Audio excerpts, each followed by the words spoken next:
In Perugia is reporter Nick Pisa, who's been following the Knox case since the very beginning. Good to have you with us this morning, Nick. Give us an idea. There's been a lot of talk this go-round about how this is a much different affair than the last trial. How so? Well, I think we've seen that in the way that Carlo Della Vedova, that's Amanda Knox's lawyer, has begun his summing up. Basically, the buzz in the media room has been how eloquent he's been and how much more decisive he's been than he was in the initial trial. His delivery has been superb. He's putting across a very, very convincing argument indeed. And certainly he opened it by appealing to the judge and jury, both for justice for Amanda Knox, but also for Meredith Kercher as well. I mean, he said that the jury should remember Meredith Kercher, they should remember her parents, but at the same time, justice wasn't achieved by putting two innocents in jail. And he also reminded the court that Amanda Knox and Raffaele Celestio have been in jail for 1,000 days.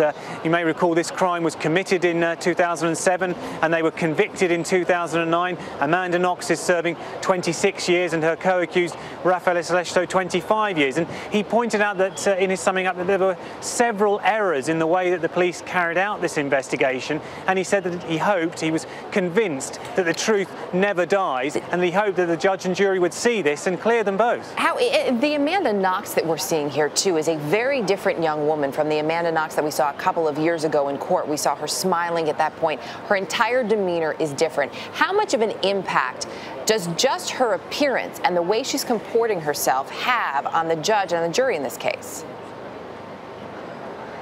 Well, the thing is, Italy is very image conscious, and I think there was a lot made by the judge and the jury in that original trial when, you may recall, she walked into court on Valentine's Day wearing an All You Need Is Love t-shirt. And I know, admittedly, people might say, well, hold on a minute, what's that got to do with the case, with the trial? Nothing at all to do with the judicial process. But things like that are picked up on by the judge and the jury and by the media as well. And so that didn't do her any favours at all. But as you say, this time round, we've seen a very demure, very polite, very different Amanda Knox. And even the lawyer himself, Carlo Pacelli, pointed out that 4 years in jail had completely changed her character. Well, we will continue to follow the developments over the next couple of days. Appreciate you being with us this morning, Nick. Thanks. You're welcome.